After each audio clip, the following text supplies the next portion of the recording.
Pain vaudois, toujours pareil, petite boule de 45-50 grammes et notre boule de 450. Donc la petite boule, on va la laisser là pour le moment. On commence par resserrer, après détente, notre boule pour avoir quelque chose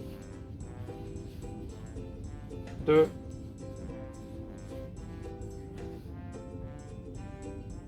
bien tendu. Avec de la retenue, on est bien. Donc notre grosse boule, on va la laisser dans le fleurage ici. Elle est prête pour être fendue. Notre petite boule, c'est pareil. On va tout simplement faire la technique la plus simple du boulage. Ramener les bouts vers le milieu pour retendre un petit peu ce réseau après détente et bouler. Quand vous sentez une résistance dans la main, vous arrêtez. Sinon, on va la déchirer. Et c'est pareil, on vient la réserver dans la farine. On va reprendre notre grosse boule. On va la remettre avec un petit peu plus de fleurage. On va éviter que ça colle. Et là, pour le vaudois, on va fendre en croix. Donc,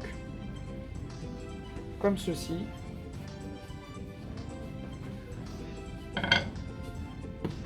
Et dans l'autre sens.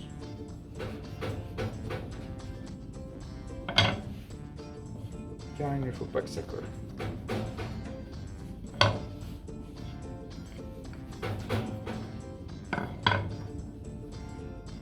Un petit coup de balayette pour éviter qu'au développement ça vienne pousser.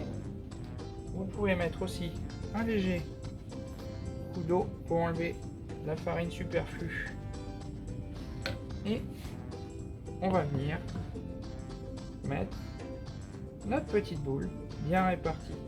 L'importance de cette forme, c'est d'avoir 4 parties bien égales.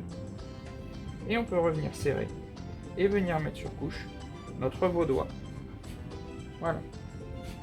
Pour notre marguerite, toujours pareil, on part sur 45-50 grammes de petites boules centrales qu'on va réserver sur le dessus et on part sur une boule de 450 grammes qu'on va resserrer, toujours pareil, hein, la détente est passée, il faut resserrer un petit peu son réseau pour avoir quelque chose au façonnage de correct.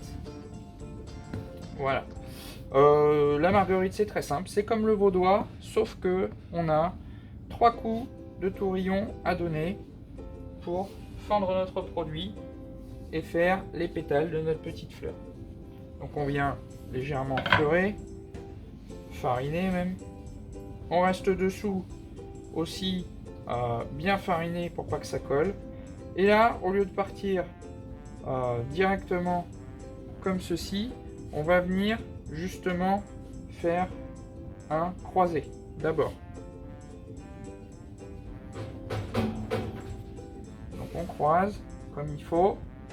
Et là, on voit 2 petites parties et 2 grosses parties. Et bien justement, en croisant d'abord, ça nous permet de mieux répartir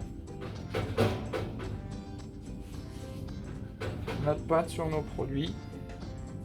Et ensuite, on peut fendre dans l'axe central.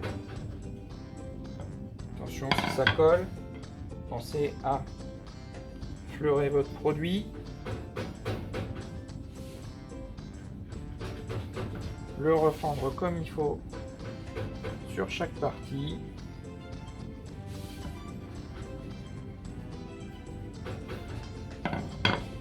Ensuite, comme d'habitude, on prend notre litre d'eau, on enlève le surplus et on va venir recoller chaque partie qui a été fendue.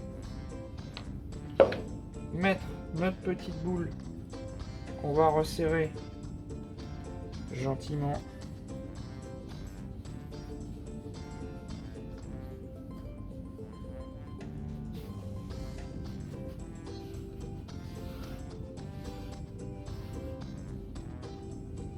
Au centre. Et là, on va venir resserrer chaque partie comme il faut pour faire une jolie marguerite. N'hésitez pas à bien serrer. Et voilà. c'est beau là.